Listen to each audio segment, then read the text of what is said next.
this is the Peter Pan story, roughly speaking. Peter Pan is this magical boy. Pan is the god of everything, roughly speaking, right? And so it's not an accident that he has the name Pan. And he's the boy that won't grow up. And he's magical. Well, that's because children are magical. They can be anything. They're nothing but potential. And Peter Pan doesn't want to give that up. Why? Well, he's got some adults around him, but the main adult is Captain Hook. Well, who the hell wants to grow up to be Captain Hook? First of all, you've got a hook. Second, you're a tyrant. And third, you're chased by the dragon of chaos with a clock in its stomach, right? The crocodile. It's already got a piece of you. Well, that's what happens when you get older. Time has already got a piece of you. And eventually, it's got a taste for you. And eventually, it's going to eat you. And so Hook is so traumatized by that he can't help but be a tyrant.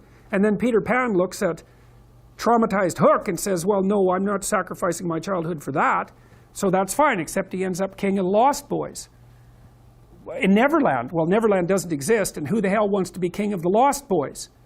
And he also sacrifices the possibility that he'll have a real relationship with a woman, because that's Wendy, right? And she's kind of conservative, middle-class, London-dwelling girl. She wants to grow up and have kids and have a life. She accepts her mortality. She accepts her maturity.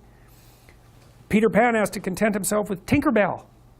She doesn't even exist. She's like the fairy of porn. She doesn't exist. She's the substitute for the real thing. And so, but the dichotomy that you're talking about is very tricky, because there's a sacrificial element in maturation, right? You have to sacrifice the pluripotentiality of childhood for the actuality of a frame. And the question is, well, why would you do that? Well, one reason is it happens to you whether you do it or not. You can either choose your damn limitation, or you can let it take you unaware when you're 30, or even worse, when you're 40. And then that is not a happy day. And I see people like this, and I think it's more and more common in our culture, because people can put off maturity without suffering an immediate penalty. But all that happens is the penalty accrues, and then when it finally hits, it just wallops you. Because when you're 25, you can be an idiot. It's no problem. Even when you're out in a job search, it's like, well, you don't have any experience and you're kind of clueless. It's, yeah, you're young. You know, it's no problem. That's what young people are like, but they're full of potential. Okay, well, now you're the same person at 30. It's like people aren't so thrilled about you at that point. It's like, what the hell have you been doing for the last 10 years? Well, I'm just as clueless as I was when I was 22. It's, yeah, but you're not 22. You're an old infant, right? And that's an ugly thing, an old infant. So part of the reason you choose your damn sacrifice, because the sacrifice is inevitable, but at least you get to choose it. And then there's something that's even more complex than that in some sense, is that the problem with being a child is that all you are is potential, and it's really low resolution. You could be anything, but you're not anything. So then you go and you adopt an apprenticeship, roughly speaking, and then at least you become something. And when you're something, that makes the world open up to you again. You know, like if you're a really good plumber, then you end up being far more than a plumber, right? You end up being a good employer. Not that plumbers, I'm not putting plumbers down. It's like more power to plumbers. They've saved more lives than doctors.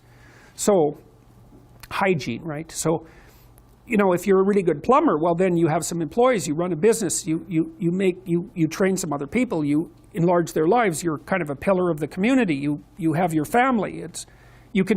Once you pass through that narrow training period, which narrows you and constricts you and develops you at the same time, then you can come out the other end with a bunch of new possibility at hand. And Jung talked about that. He thought that